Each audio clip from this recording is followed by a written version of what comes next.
Assalamualaikum warahmatullahi wabarakatuh. Waalaikumsalam warahmatullahi wabarakatuh.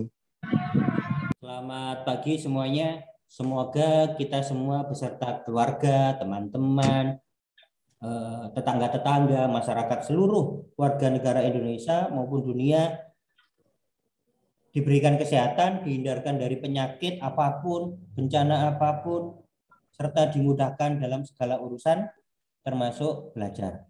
Amin ya robbal alamin. Pada saat ini saya coba menampilkan materi pengantar dulu sebelum masuk ke materi.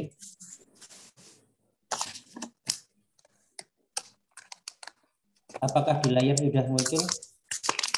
Sudah. Ya.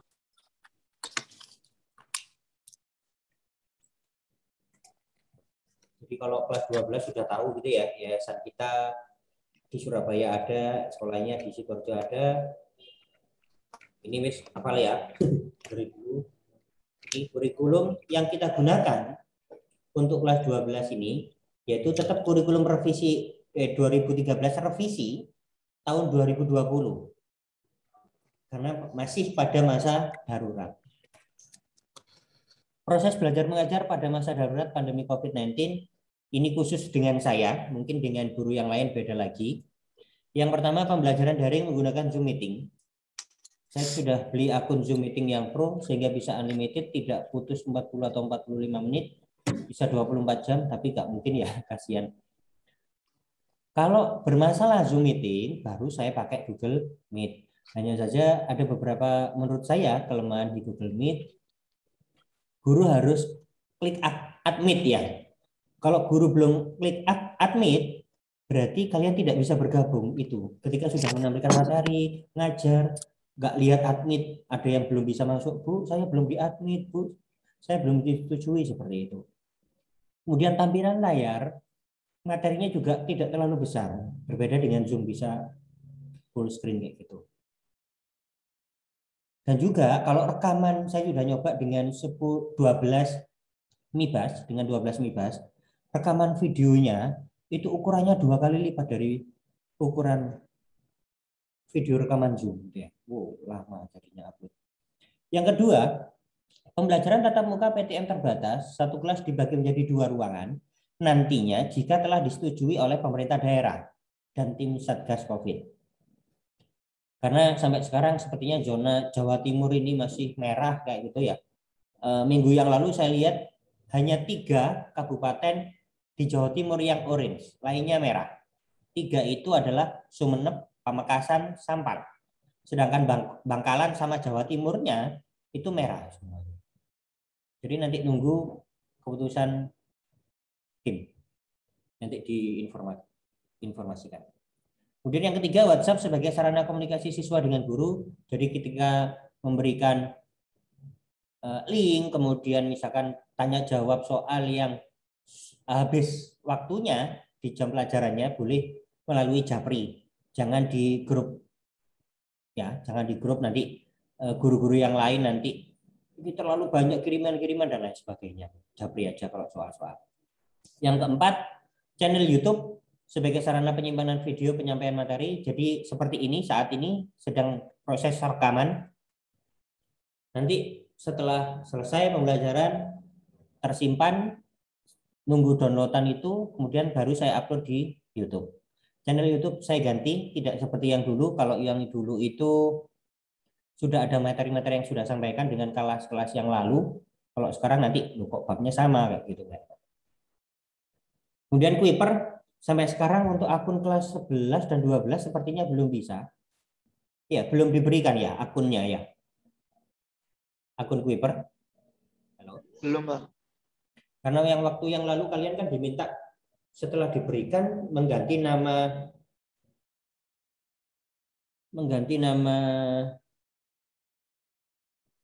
depan sama nama belakang kalau nggak salah kan ya.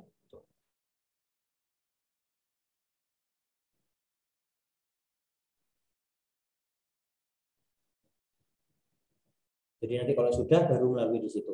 Kalau tetap masih bermasalah nanti saya pakai Google Form sebagai penyelesaian tes.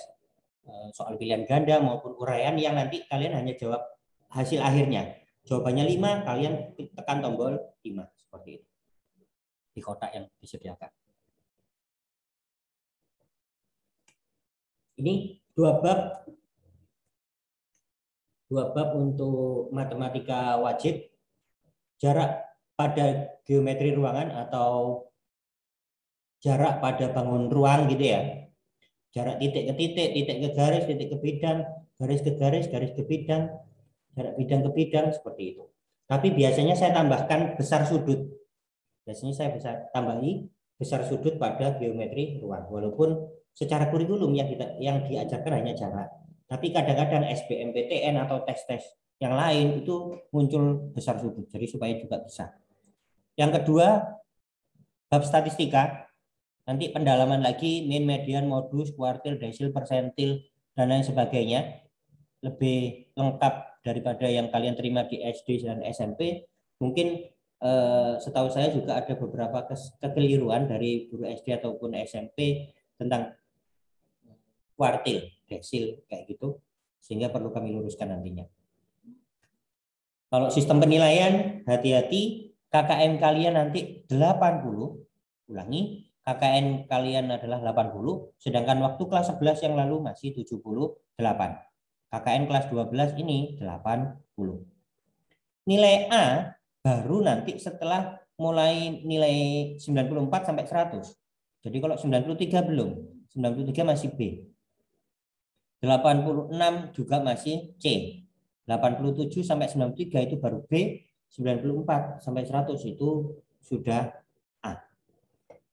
Tapi rentang kita besar, jadi kalau misalkan daftar-daftar TNI dan lain sebagainya, itu yang dilihat nilainya. Nilai kan minimal 80 gitu ya, untuk masuk tes beberapa lembaga, 75 atau 80. Tapi kalau nilai kalian sudah di atas 80, walaupun C, itu masih bisa diizinkan untuk ikut daftar secara administrasi, tinggal nanti tes prakteknya.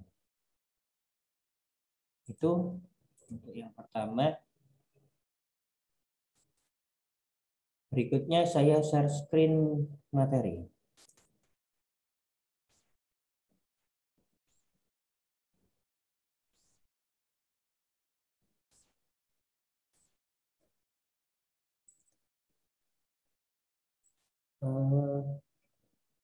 Minta tolong sebentar Wisnu, Elvira, sama Muhammad Karim. Karena layar kamu berada di atas sendiri ketika saya menampilkan materi ini. Nanti aja sih, nanti aja. Nanti minta tolong di on cam ya. Kalau saya sudah coret-coret beberapa. Ya, Kalian Pak. kan kalau kelas kalian Sevia. Halo Sevia. Iya, Pak. Tetap kan ya setiap guru ngajar ngisi jurnal itu kan, gurunya mengajar apa ada ya kayak gitu. Jadi Sevia kali ini yang saya tugaskan untuk absen guru, mengisi jurnal guru. Saya juga harus juga mengisi jurnal nanti aja kalau sudah coret-coret beberapa. Saya minta on cam. Oke, saya berkecil sedikit.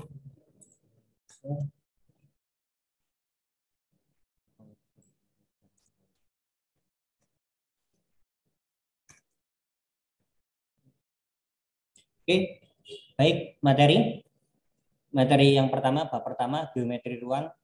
Walaupun nantinya tentang jarak, tapi saya tambahi tentang besar sudut. Sebelum tentang jarak, ada beberapa unsur pada bangun ruang. Apa saja? Halo, apa saja? Unsur-unsur bangun ruang itu? Di layar juga sudah kelihatan? Apa? Titik, Titik, terus apa lagi? sudut, Sudut bisa, tapi tidak terlalu penting. Yang lain? Ini yang saya hubungkan ini. Yang Ruas. saya hubungkan ini. garis, Garis. Terus satunya yang misalkan ABCD yang bawah ini.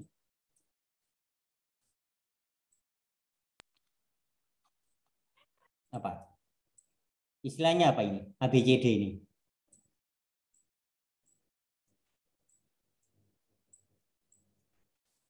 bidang. Tuh.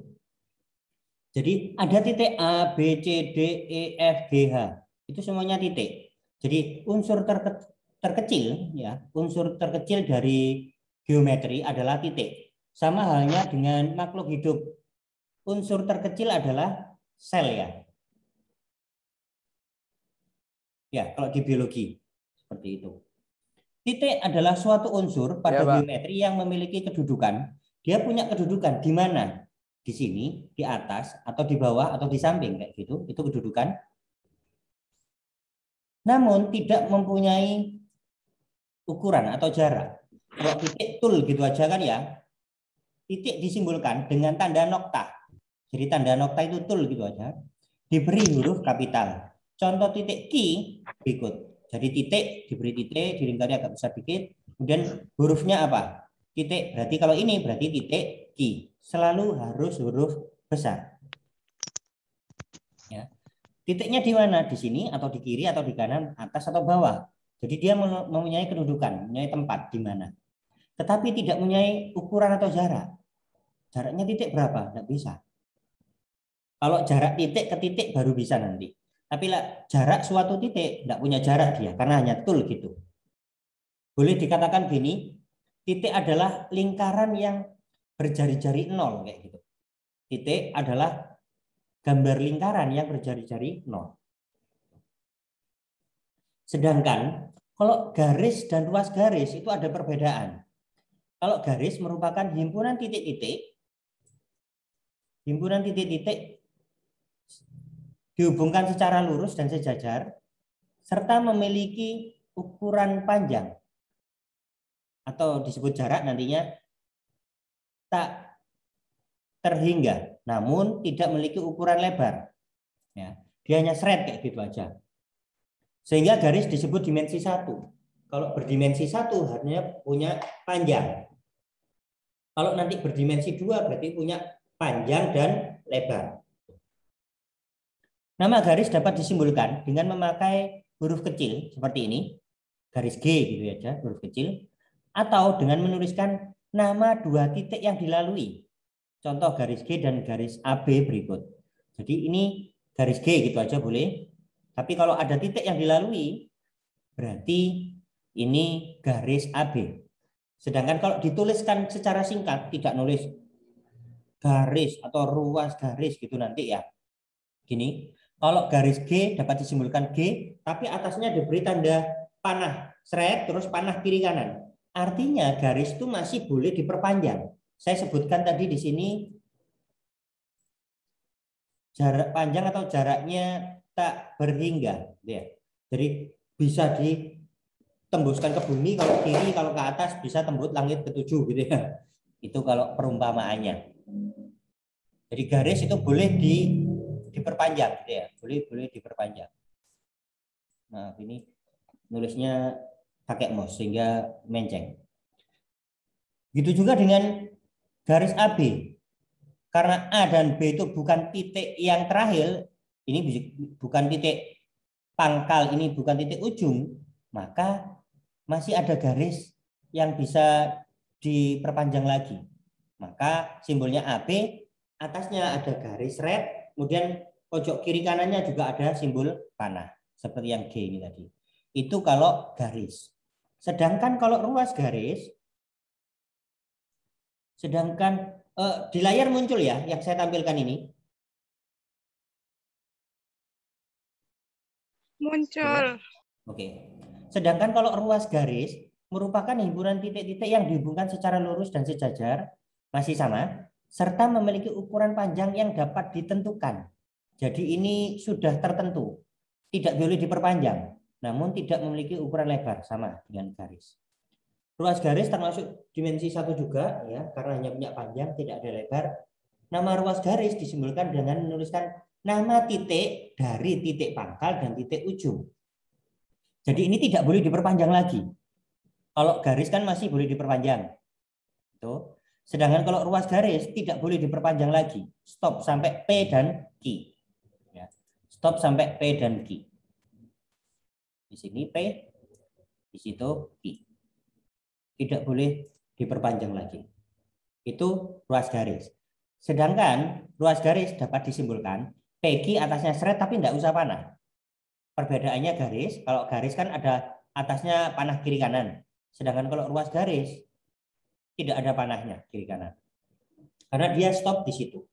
Sehingga kalau misalkan kita gambar, silakan digambar kubus dengan ukuran ruas garis 5 cm.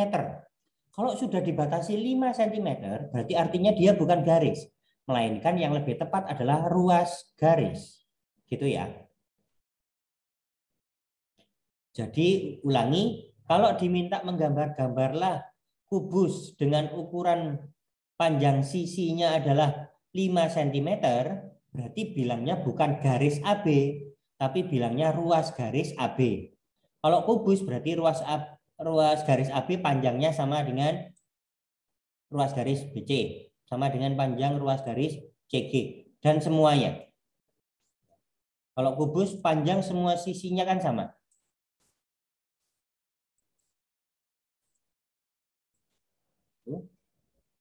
Diberi simbol seperti itu aja, walaupun kalian ukur 5 cm, tapi kalau tidak ada tanda seperti itu sama, ketika kuliah saya dulu disalahkan. Enggak ada tandanya sama kok, walaupun diukur sama-sama 5 cm kayak gitu. Itu tetap disalahkan sama dosen matematika waktu saya kuliah itu. Sehingga harus ada tanda itu. Itu paham ya perbedaan garis dengan ruas garis.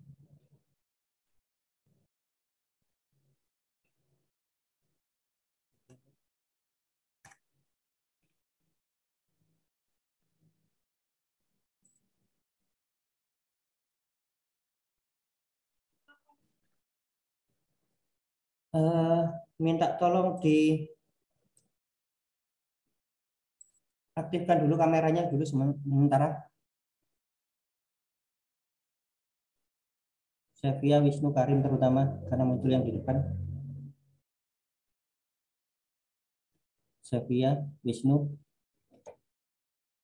Yang lain juga boleh bentar. Jadi saya print screen, saya nanti kirim gitu ya. Wisnu.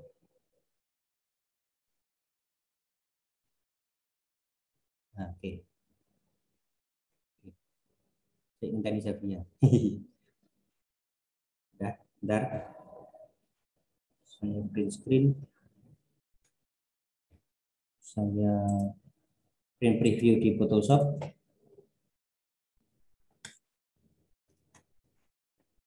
Saya simpan, nanti saya isi jurnal.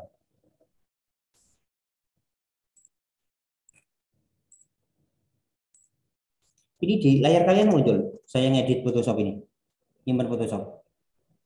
Tidak, Pak. Oh, tidak. Nah, sekalian saya tak isi.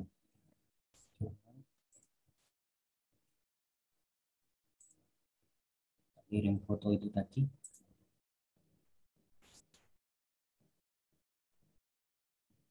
Jadi kami sadar pembelajaran daring itu butuh kuota kan ya. Jadi kadang cam on, kadang cam off gitu aja.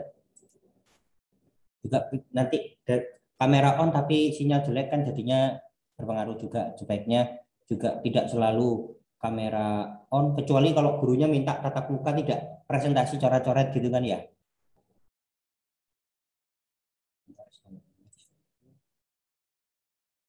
Sudah berkirim. Saya lanjutkan yang tadi.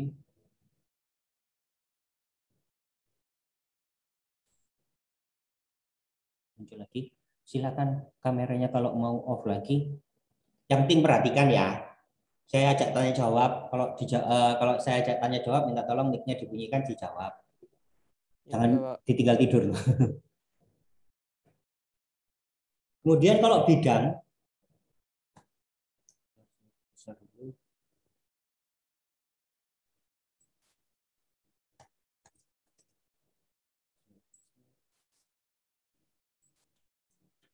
sedangkan kalau bidang merupakan himpunan titik-titik yang memiliki ukuran panjang dan lebar. Bidang merupakan himpunan titik-titik yang memiliki ukuran panjang dan lebar sehingga membentuk kurva tertutup. Tapi kalau ada panjang sama, saya ganti warna.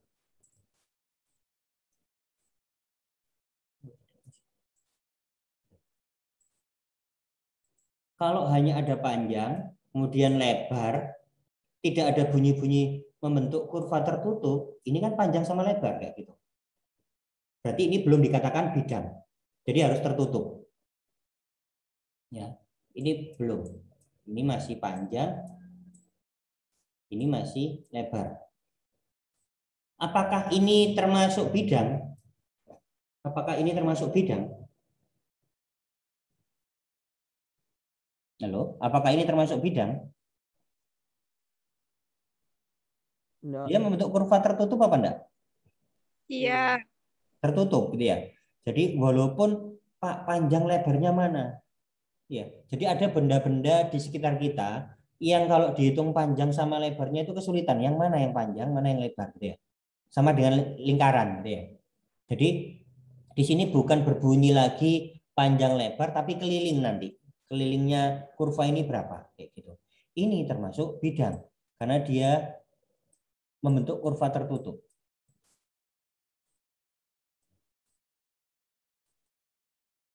Kalau di sini saya buat bidang A, B, C, D. Seperti pada kubus yang saya gambar tadi, ada bidang A, B, C, D. Ini bidang bawah gitu ya.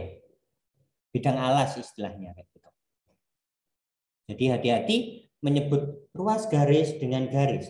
Kalau masih boleh diperpanjang adalah garis, tandanya ada atasnya garis itu ada panah kiri kanannya. Sedangkan kalau ruas garis itu sudah tidak boleh diperpanjang lagi. Bilangnya ruas garis. Panjangnya berapa? 5 cm. Berarti itu ruas garis, bukan garis. Kalau garis masih boleh diperlebar. Masih boleh diperpanjang. Baik ke kiri maupun ke kanan. Tapi kalau bilangnya ruas garis sudah tidak boleh diperpanjang. Stop sampai di situ ada batasannya. Dan simbol atasnya tidak ada panah. Ini bidang tadi. Kemudian beberapa hal yang perlu diketahui juga, ini nanti filenya yang setelah saya coret-coret ini saya kirimkan di grup. Nanti video rekaman Zoom ini juga saya upload di YouTube, kemudian nanti saya kirimkan linknya ke kalian. Yang pertama tentang kalau titik, yaitu tadi titiknya kalau di sini titiknya apa saja?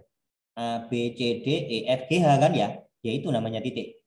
Boleh diperlengkap, titik sudut boleh kayak gitu. Kemudian macam-macam garis.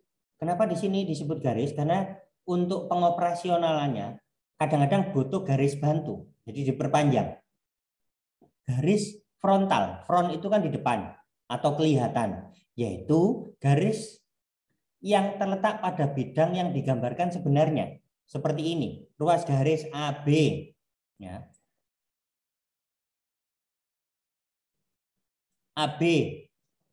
Kalau misalkan ini tentang balok, misalkan ruas garis AB panjangnya berapa? 8 cm, berarti harus digambar 8 cm. BC, BC-nya diminta menggambar berapa cm? 3 cm. Berarti harus digambar 3 cm berarti ya. CD, CD juga, oh mohon maaf, enggak. CD.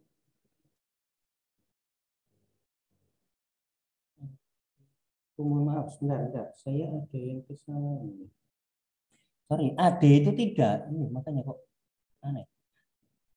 AD sama BC, mohon maaf, AD sama BC itu tidak termasuk. Saya salah. Ini alat. Jadi, ulangi, garis frontal adalah garis yang terletak pada bidang yang digambarkan sebenarnya sesuai ukuran.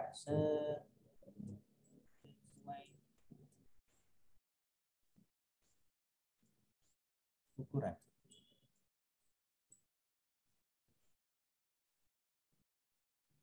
Ya, sesuai ukuran. Kalau AB diminta 8 cm ya digambar 8 cm. Tapi kalau BC itu kan miring, melihatnya dari samping. Kalau digambar pas juga nggak akan kelihatan pas kayak gitu. Jadi tidak perlu BC sama AD. Itu nanti tidak termasuk garis frontal. CD harus sesuai. Kalau ini balok berarti kan AB sama dengan CD. Panjang ruas garis AB sama dengan panjang ruas garis CD. Karena ini sama-sama panjang. Kemudian ini CD-nya saya double. DH ini kan harus ukuran sebenarnya tinggi gitu ya. Tingginya berapa? Misalkan ini 8 cm. Ini juga 8 cm. Yang atas ini juga CD juga 8 cm. Nanti aku berarti nggak beli file ini kemarin. Kemudian DH itu misalkan di sini diminta 5 cm gitu ya. Berarti kalau DH 5 cm, CG juga 5 cm kayak gitu. Ini juga 5 cm.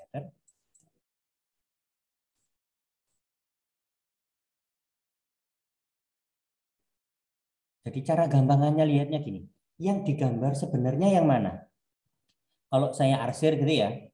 Kalau saya arsir ini bidang ABFE. Bidang ABFE ini adalah kalau diistilahkan nanti bidang frontal. Bidang frontal. Bidang yang bidang itu kan terdiri dari beberapa garis. Berarti AB, BF, FE, AE ini termasuk garis frontal. Saya tambahi di situ. Nah, untuk Andri. AB sudah, BF belum. Kita tulis di sini BF, AB, BF, EF, EF. Iya, mohon maaf. Karena di sini sudah saya tulis ruas garis, berarti atasnya nggak perlu ditulis di gambar seret ya gitu. AB, BF, EF, AE.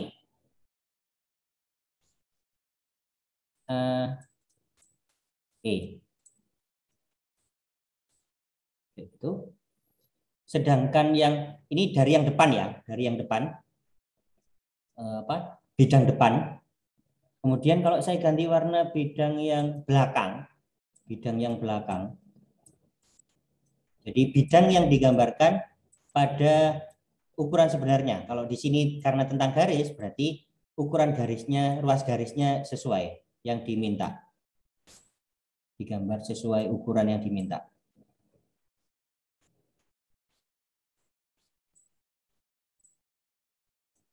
Gitu. Sebentar, sebaiknya saya hapus saja. Saya ganti semuanya biar lebih gampang lihatnya ya. Saya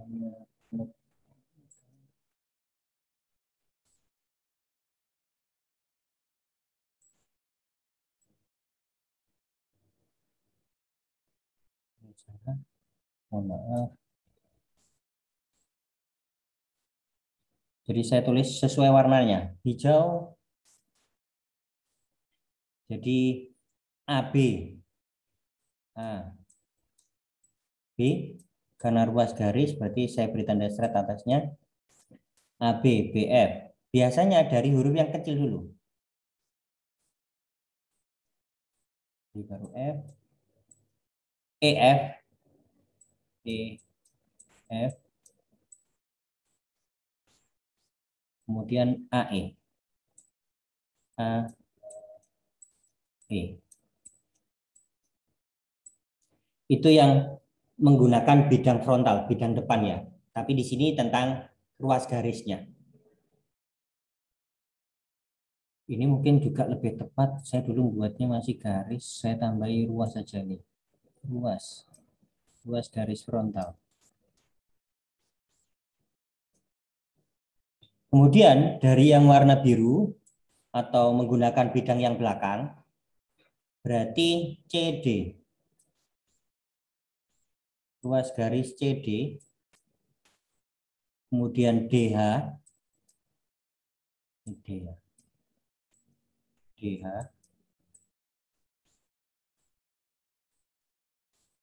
Kemudian GH.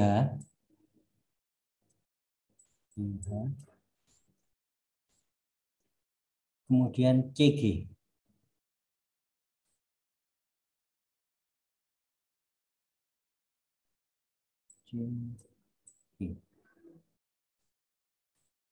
Sampai di situ bisa dipahami, mohon maaf, saya harus meralat.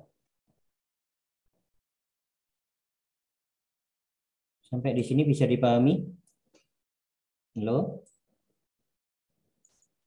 Nggak tidur kan ya? Halo? Bisa, Pak. Oke. Berikutnya, ini juga saya tambahi ruas.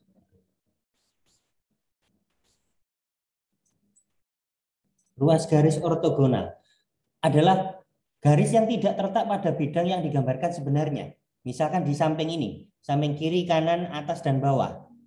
Ya. AD, kan ini tidak digambarkan, kan miring dia. Kalau digambarkan, misalkan gambarlah kubus yang panjang semua panjang sisinya 5 cm, kita agak kesulitan lihat di situ 5 cm kecuali pakai penggaris, dan itu pun miringnya. Jadi tidak bisa dilihat digambarkan sebenarnya kadang-kadang. Jadi tidak perlu nulis ini gambar ini ruas garis AD BC itu tidak perlu harus 5 cm misalkan. AD misalkan saya beri simbol aja, tidak saya tulis ruas garis supaya nanti terbiasa. Ruas garis AD kan miring. Nah, biasanya gini cara gampangannya. Yang gambarnya vertikal dan horizontal itu biasanya termasuk ruas garis frontal. Cara gampangannya gitu. Tapi yang digambarkan miring itu biasanya termasuk ruas garis ortogonal. BC, ruas garis BC, ruas garis FG, ruas garis EH. Selain itu, mana lagi? Selain itu ada lagi enggak? Yang digambarkan miring kan hanya 4 itu. Berarti enggak ada lagi. Ya. Tuh. Berikutnya kalau bidang frontal yang sudah saya sebutkan tadi, bidang yang digambarkan sebenarnya ya ini ABFE, bidang ABFE dan bidang CDHG. CDHG. Depan dan belakang karena digambar sesuai ukuran sebenarnya. Bidang ortogonal berarti bidang yang tidak digambarkan sebenarnya. Harusnya itu kan semua bagian kubus atau balok itu kan segi 4 persegi atau persegi panjang gitu kan ya. Tapi ini terlihat seperti bangun apa ini? Samping ini. Jajar genjang. Betul, jajar genjang. Jadi kalau dulu mungkin ada yang guru mengistilahkan jajaran genjang, tidak diralat secara bahasa diganti dengan jajar genjang. Dulu namanya bujur sangkar, ya pernah dengar. Kalau ada yang mengatakan bujur sangkar itu diganti istilahnya dengan persegi. Jadi saya tuliskan ini bidang ini, bidang belakang itu, sedangkan bidang ortogonal bawah, atas, kiri, kanan.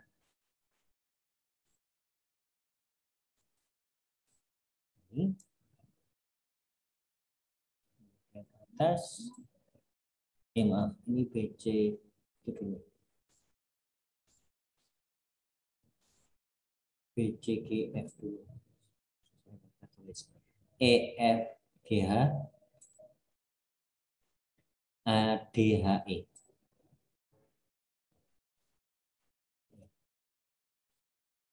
Kemudian bidang ada lagi sebelum bidang diagonal. Diagonal bidang yaitu ruas garis yang menghubungkan dua titik sudut yang berseberangan dalam satu bidang. Kalau namanya diagonal, coba perhatikan. Pada bidang ini, pada bidang PQ RS, pada bidang PQ RS, yang dinamakan diagonal itu yang mana? Pada bidang PQRS yang dinamakan diagonal mana? Maaf. Yang dinamakan diagonal yang mana? ASCII. ASCII betul? Ya, betul. Saya gariskan PR. Ini diagonal bidang istilahnya. Sama ASCII. Ini. Jadi menghubungkan dua ruas garis, ruas garis yang menghubungkan dua titik yang berseberangan. Ini kan berseberangan, bukan kalau ini kan sejajar dalam satu bidang. Karena nanti ada istilahnya diagonal ruang. Kalau di sini berarti AC, BD. Kalau yang di bawah, kalau yang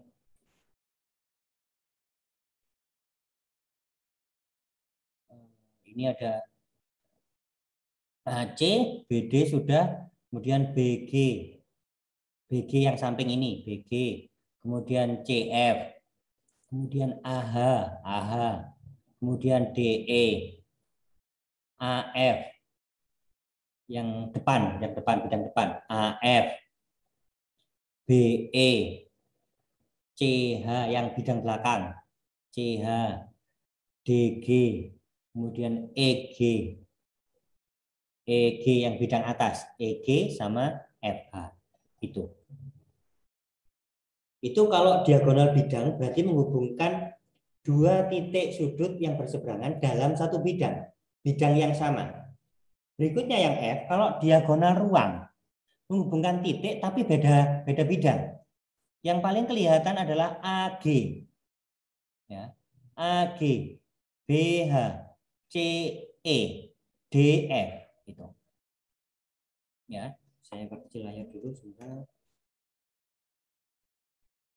AG, saya sebutkan tadi AG.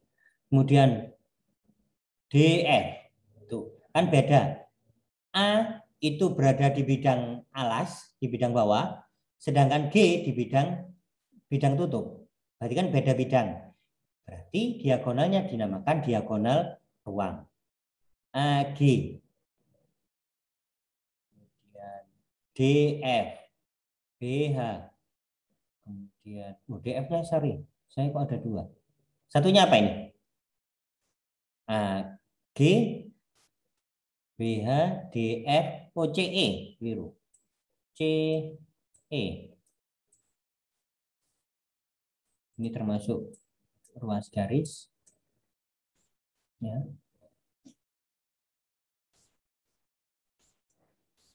Atasnya diberi slide. Karena ruas garis berarti tidak perlu ada panahnya. Kiri kanan.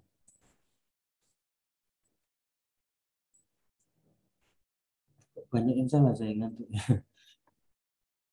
Sedangkan bidang diagonal, ulangi, kalau depannya itu diagonal berarti, ulangi ya sekali lagi, kalau depannya itu diagonal berarti berupa ruas garis. Ulangi, kalau depannya diagonal berarti ruas garis.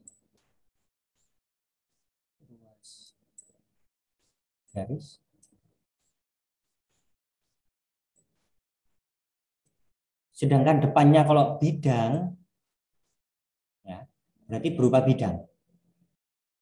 Ya, jadi ulangi, diagonal bidang dengan bidang diagonal. Ulangi, diagonal bidang dengan kebalikannya, bidang diagonal itu berbeda. Kalau diagonal bidang nanti berupa ruas garis, sedangkan kalau bidang diagonal berupa bidang. Ini bidangnya. ADGF. ADGF. Bidang yang miring ini. Bidang yang miring ini. ADGF. F-nya nanti dihubungkan lagi. Ya. Jadi AD dihubungkan. DG dihubungkan. GF dihubungkan. FA juga dihubungkan. Jadi ADGF. BCHE.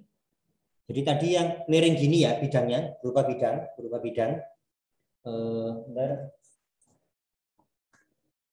Seperti ini berupa bidang. Jadi kan ini berupa bidang ya, ada panjang, ada lebar. Bedanya gini kalau dalam kubus itu. atau dalam balok itu. Kemudian yang BCHE itu yang gini, BCHE. Yang BCHE. Yang ABGH berarti dari depan bawah ke belakang atas kayak gini, ya. Sedangkan CDEF depan atas belakang bawah kayak gitu. Jadi berupa bidang. Kalau saya arsir di situ nanti ruwet gitu ya. Tapi jarang sekali soal-soal tentang dimensi 3 kelas 12 SMA itu berkaitan dengan ini. Ini saya mengulangi lagi yang di SD sama SMP ajakan karena kadang-kadang ada yang salah.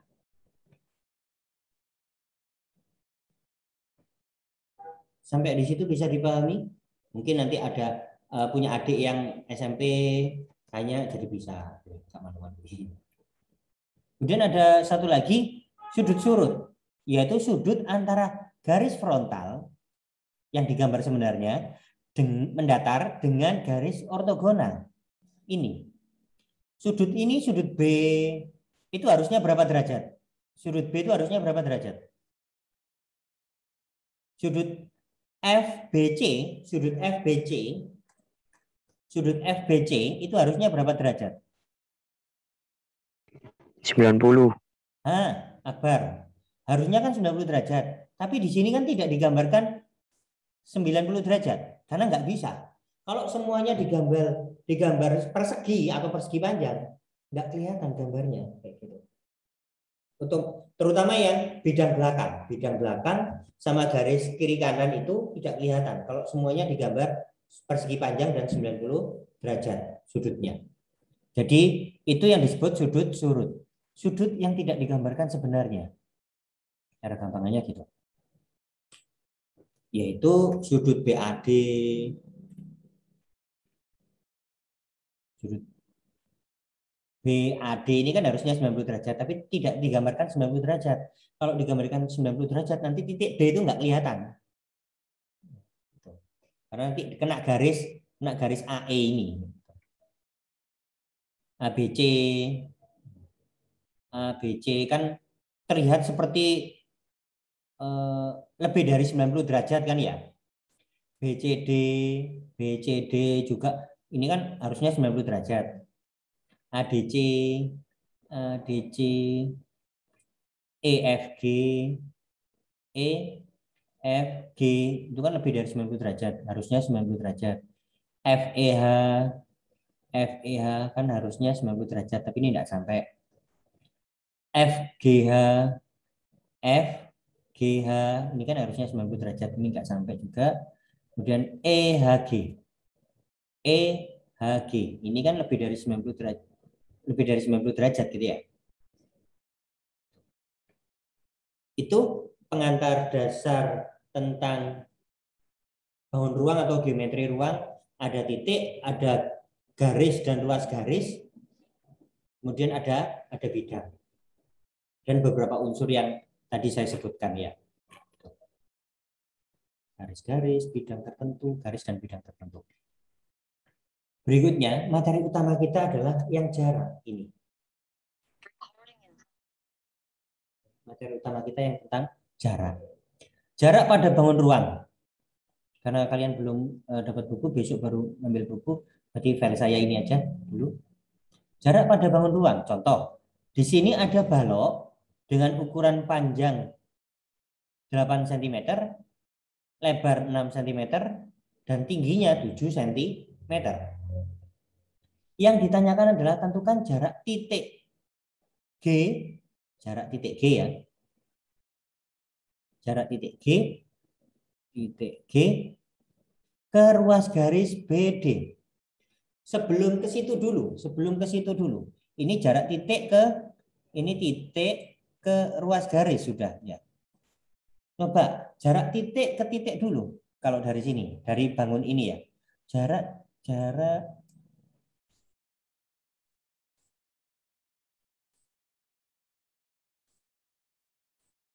titik ke titik. sebelum titik ke ruas garis. Jarak titik ke titik.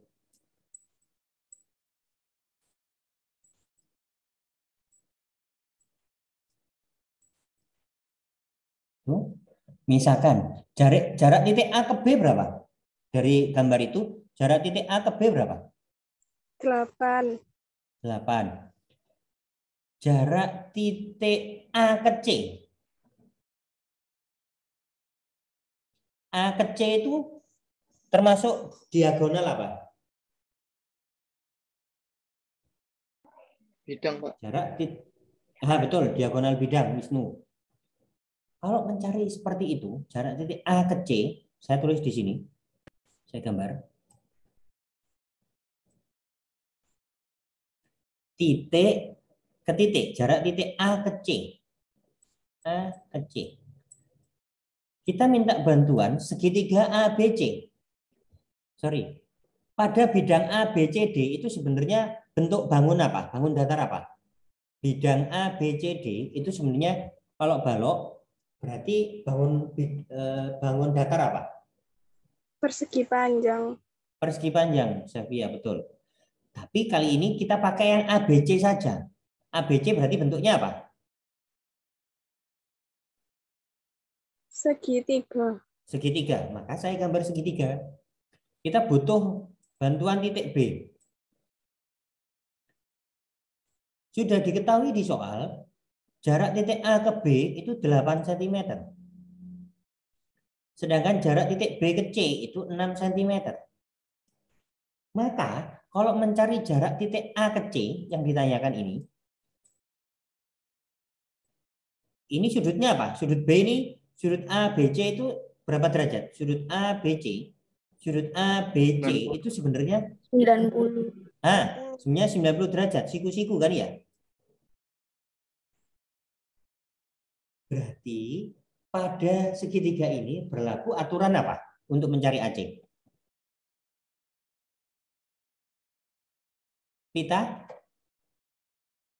Pitagoras. Sip, betul. Sofia, aturan Pitagoras. Ada yang bilang aturan, ada yang pakai hukum, ada yang dalil. Jadi pakai aturan Pitagoras. Kalau mencari yang sisi miring, ini kan sisi miring. Cirinya sisi miring adalah depan sudut siku. Kalau mencari yang sisi miring, berarti nanti bentuknya penjumlahan. Misalkan saya tulis lengkap gitu ya. Saya tulis lengkap dulu. AC dikuadratkan. Kalau AC itu sisi yang miring, berarti penjumlahan. AB dikuadratkan ditambah BC dikuadratkan. Kalau sudah tidak ada garisnya seperti ini, kalau tadi ruas garis kan ada atasnya AC itu seret gitu ya. Kalau ruas garis, kalau ruas garis itu hanya seret gitu atasnya AC. Tapi kalau garis kan ada panahnya garis itu tadi. Tapi kalau sudah tidak ditulis garisnya atasnya, berarti itu artinya sudah panjang ruas garis itu. Kalau ditulis AC, berarti artinya panjang ruas garis AC. Kalau hanya ditulis AB saja, itu artinya sudah panjang ruas garis AB. Sampai di situ paham? Berarti kalau kita mencari AC, berarti sama dengan kalau ini kuadrat, tidak kuadrat lagi, berarti bentuknya diapakan?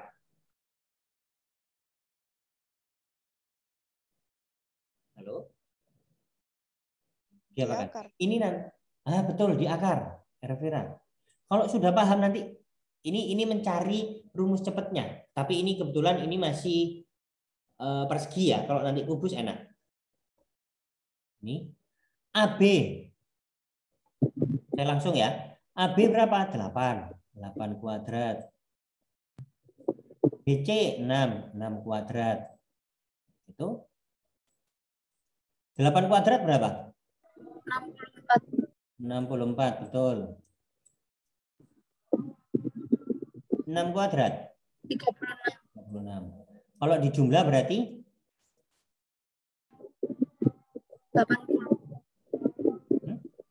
100. Ya kan?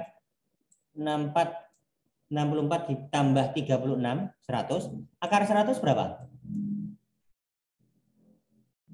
10. Ini mewakili sana ya. Ini tak tulis ulang ternyata di situ. Ya, saya tulis ulang. Karena kadang-kadang kalau ditulis proses gini lebih enak.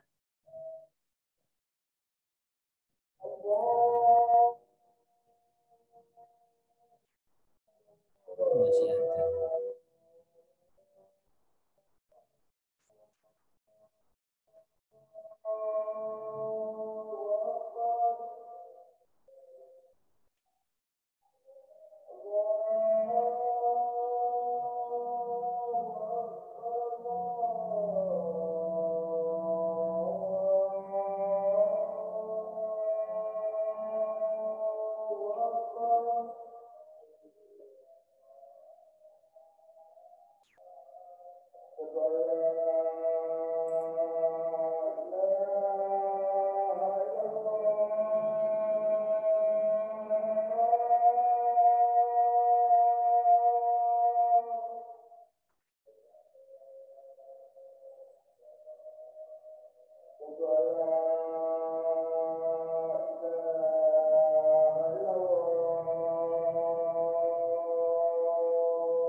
Ini sepertinya yang belum bergabung itu Edo, Faiz, Hilmi, Johan, Kevin.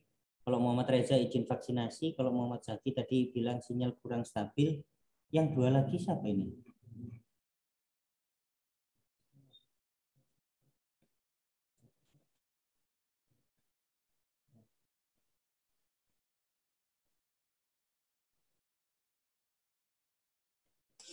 Pak Andri, Ya, Ilmi izin jaga orang tuanya sakit, Pak.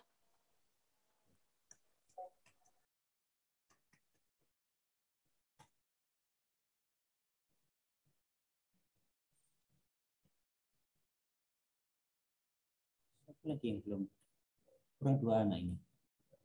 Meldan ya. Iya, Meldan ini ketuaan saya. Berarti kalau 28 itu kan termasuk saya 27. Berarti kurang 9 anak. 1, 2, 3, 4, 7, 8, 1. Siapa?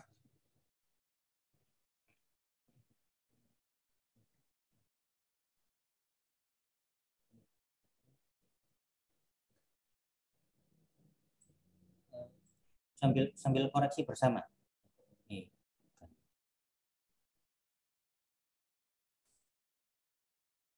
Siapa yang belum hadir?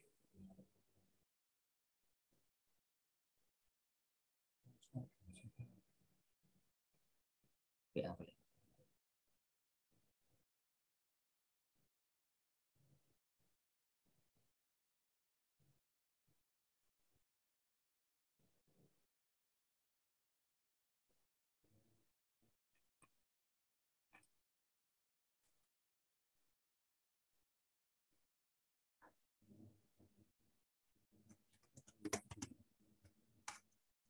Saya cek dari laporan Zoom. Saya lanjutkan yang tadi. Jadi anak-anak bilangnya soal tentang jarak ini bingungnya mengimajinasikan, maksudnya menggambarkannya dulu. Jadi sebaiknya ada soal gambaran dulu. Oh, diketahui kubus, gambar kubus. Diketahui balok, gambar balok dulu. Gitu ya. Kemudian titik-titiknya tentukan. Biasanya kalau disebutkan balok A, B, C, D, E, F, G, H, A, B, C, D, yang kalau di depan, berarti itu artinya di alas. Lagi, A, B, C, D, itu selalu di alas, di bawah. Muternya harus sama antara yang di bawah, bidang alas dengan bidang tutup, muternya harus sama. Kalau muternya ke kanan dulu, E, F, G, H juga harus ke kanan dulu. Tuh. Ini kalau tadi jarak titik ke titik gitu ya. Ini caranya jarak titik ke titik. Kita minta bantuan yang lain dulu. Kemudian kalau kubus misalkan ini kubus. Ini kubus ya. Coba perhatikan kalau ini kubus. AC berapa ini? Kalau AC. Jarak titik A ke titik C, ruas garis AC berarti berapa? 6, Pak. Sama. Itu kalau AB sama BC. Nah, AC berarti gunakan Pitagoras juga. 6 kuadrat berapa? 36. 36. Ditambah 6 kuadrat juga 36. Akar 36 ditambah 36, akar 72. Akar 72 kalau disederhanakan berapa? 72 itu kan 36 kali 2. Akar 36 tadi berapa? Kebalikan dari 6 kuadrat tadi. Betul, 6 akar 2. Sehingga kalau bentuknya adalah persegi, coba perhatikan, ABCD ini kan AB 6 cm, BC 6 cm, berarti ini persegi ya. Kalau persegi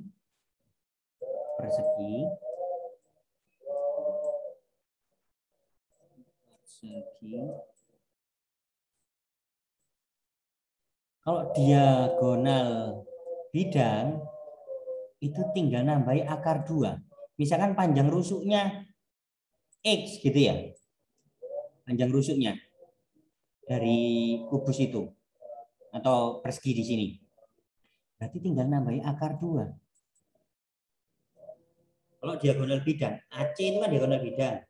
BD diagonal bidang, AH juga diagonal bidang. Kalau ukurannya 6, berarti langsung 6 akar 2. Kalau ukurannya 10, berarti 10 akar 2. Tinggal nambahi aja. Sampai di situ paham? Ya, Pak. Kalau misalkan ini saya hapus. Ini saya hapus. Jarak ke titik ini tadi saya terus di sana aja. Karena di sebelah kiri juga sudah ada. Jadi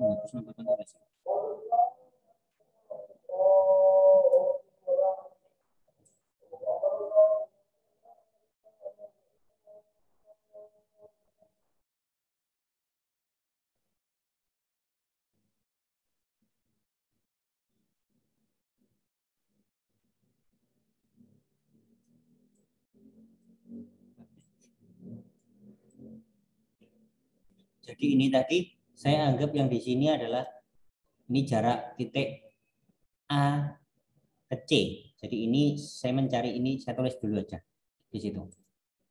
Ini jarak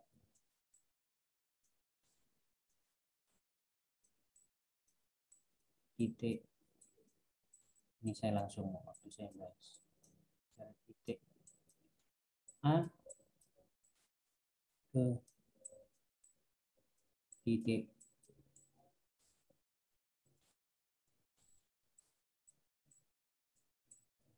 C. Ya, jarak titik A ke titik C. Seperti itu tadi, sudah tak bahaskan tadi ya, yang coret-coretan. Saya hapus sampai di situ.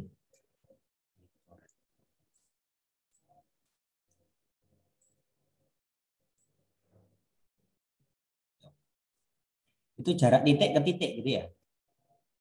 Itu salah satu contoh jarak titik ke titik. Kalau yang ini tadi, jarak titik ke titik pada persegi atau pada kubus sekalipun, kalau mencari diagonal bidang berarti tinggal nambahi akar 2 di belakangnya. Panjang rusuknya berapa? 6. Kan otomatis sama kalau persegi atau kubus. Jadi 6 akar 2 langsung boleh seperti itu. Sekarang kalau diagonal ruang, AG misalkan. AG itu kan diagonal ruang. Karena A itu di bidang alas, sedangkan G ada di bidang tutup. Beda bidang, maka disebut diagonal ruang. AC tadi berapa?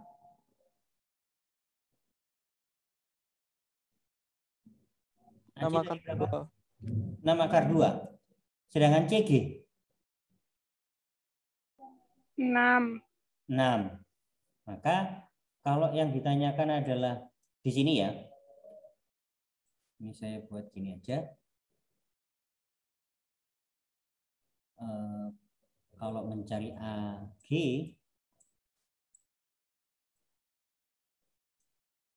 AG kan yang miring. Kita pakai segitiga ACG. Siku-siku di C. A, C, G. CG sudah diketahui 6. AC tadi sudah dicari, yaitu 6 akar 2.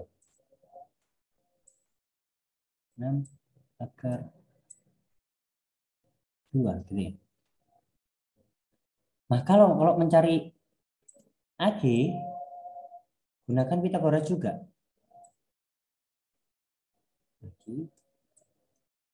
Karena AG itu yang miring, maka bentuknya penjumlahan. Dijumlah saja. Ini AC, saya langsung ya.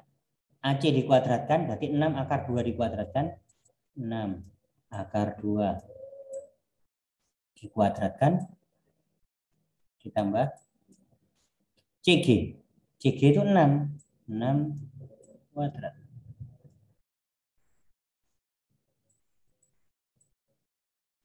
6 kuadrat berapa? 36.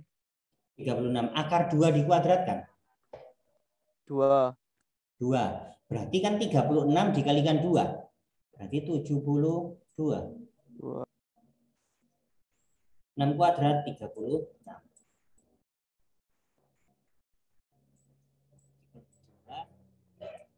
Belakang tambah belakang 8. 108. Akar 108 itu 36 dikalikan 3.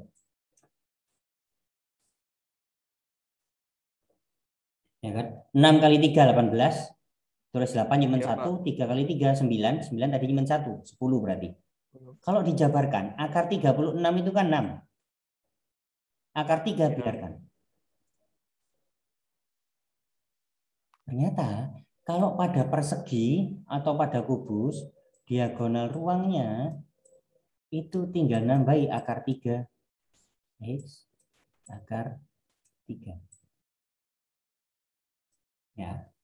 Jadi X di sini adalah panjang rusuknya pada kubus atau persegi. Kalau ini pada persegi, kalau diagonal ruangan berarti jelas pada kubus.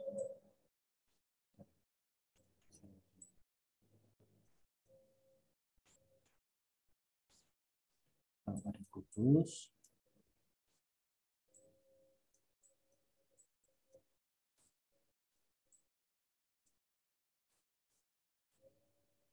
Ya. Kalau pada persegi, diagonal bidang itu tinggal nambah akar 2 belakangnya. Rusuknya 6, berarti 6 akar 2. Kalau pada kubus nyari diagonal ruang, berarti panjang rusuknya berapa? 6. Tinggal nambah belakangnya akar 3, berarti 6 akar 3. Berarti ini AG ini 6 akar 3.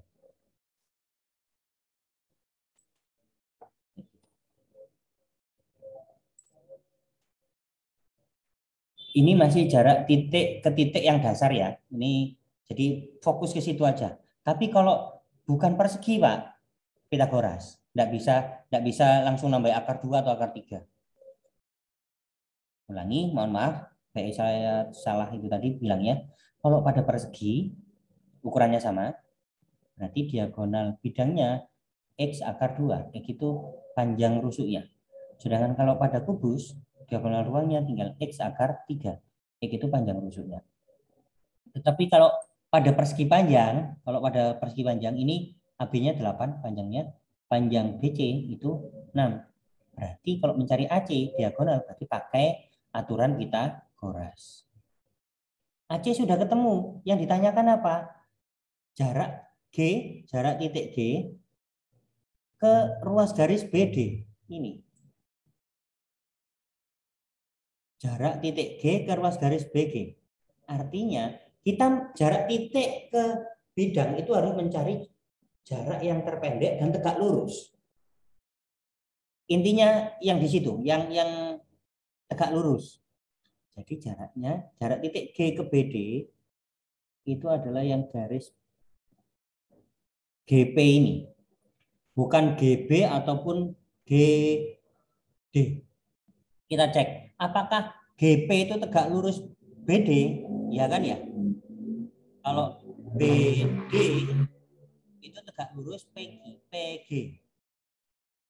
Tapi kalau pakai GB tidak tegak lurus dengan BD, miring kan ya. Jadi carilah jarak titik ke ruas garis itu yang kalau titik dihubungkan ke salah satu titik pada ruas garis itu yang tegak lurus. Biasanya loh ya, tidak permanen, tidak harus di tengah. Kadang tidak di tengah. Misalkan gini, ini ada garis, ini titik. Ya.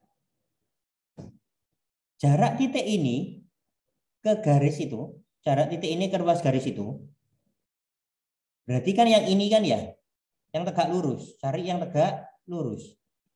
Bukan yang ini. Ini kan tidak tegak lurus. Ini bukan. Karena tidak tegak lurus. Ini ke sana juga tidak tegak lurus. Berarti bukan. Berarti jarak titik ini ke ruas garis itu adalah garis yang tegak lurus ini. Sampai di situ konsepnya bisa dipahami? Bisa. Oke. Jadi di situ jarak titik ke titik kan tinggal mengukur aja gitu ya. Tinggal menggunakan Pitagoras kalau titik ke titik. Tapi kalau titik ke bidang, titik ke ruas garis, kita harus gunakan titik-titik bantu. Segitiga BDG itu sama kaki atau sama sisi? Segitiga BDG Sama kaki. sama kaki atau sama sisi? BD itu termasuk apa? BD diagonal bidang kan ya? DG juga diagonal bidang. Tapi BG di sini juga diagonal bidang. Tapi kasusnya di sini bukan kubus, tapi di sini balok. Kalau ini kubus berarti segitiganya adalah segitiganya sama sisi. Tapi karena di sini itu beda ukuran, ya, balok, maka di sini sama kaki. Ini kan 6 dengan 7. Yang ini kan juga ini 8 dengan 7 kayak gitu. Ini bisa-bisa tidak beraturan ya gitu. Sudah? Kalau kita butuhkan PC, PC kan separuhnya dari AC. PC itu separuhnya dari AC. Berarti setengah dari AC. Tadi sudah ketemu 10, berarti 5 PC-nya. Ini sudah ketemu, PC ini 5 ya. PC ini 5. Ini 7, berarti bisa mencari GP. Bisa mencari GP. Bisa membayangkan ilustrasi gambar ini? Jadi ulangi, soalnya tadi tentukan jarak titik G ke BD. Berarti G dihubungkan yang tegak lurus ke BD. Kalau dihubungkan ke B tidak tegak lurus. Kalau G juga dihubungkan ke D juga tidak tegak lurus. Kalau G dihubungkan ke P, titik potong diagonal bidang alas, itu tegak lurus. Berarti yang dicari adalah GP atau boleh PG. Gitu ya. Berarti kita menggunakan segitiga yang mana? Yang saya birui ini nanti.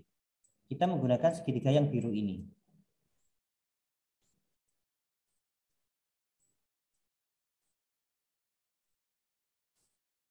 Berarti gunakan segitiga PCG. PCG. Nah, saya tulis di sini. Segitiga PCG. PC tadi sudah ketemu 5. CG itu kan tinggi dari balok itu 5. Ini siku-sikunya di situ. Berarti PG kita cari dengan cara, atau GP kita cari dengan cara Pythagoras. Berarti nanti 7 kuadrat atau 5 kuadrat ditambah 7 kuadrat. 5 kuadrat itu 25, 7 kuadrat 49, kalau dijumlah 74. Berarti akar 74. Berarti jarak titik G ke bidang ke ruas garis BD itu adalah akar 74 cm. Karena tidak bisa disederhanakan, biarkan saja.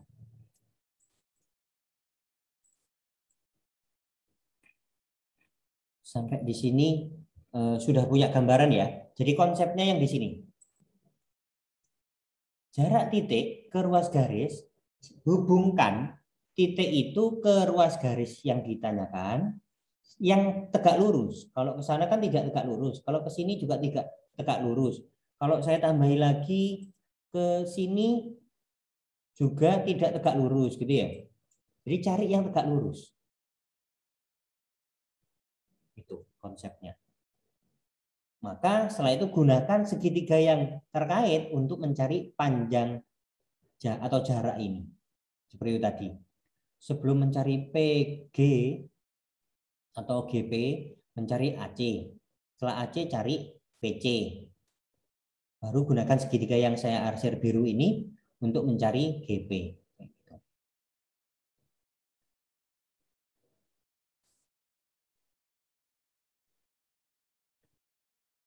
Itu yang bisa saya sampaikan. Sampai di sini ada pertanyaan atau masih bingung? Jadi kita sambung ke minggu depan.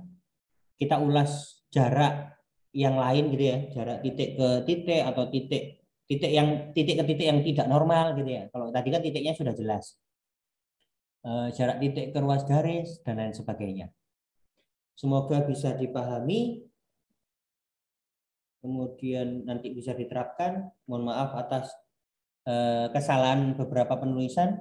Sudah saya edit tadi. Nanti setelah ini saya kirimkan di grup WA. Untuk rekaman video nanti saya download kemudian upload dulu ke YouTube. Baru nanti kalau sudah selesai linknya saya kirimkan. Terima kasih. Assalamualaikum warahmatullahi wabarakatuh. Waalaikumsalam warahmatullahi wabarakatuh.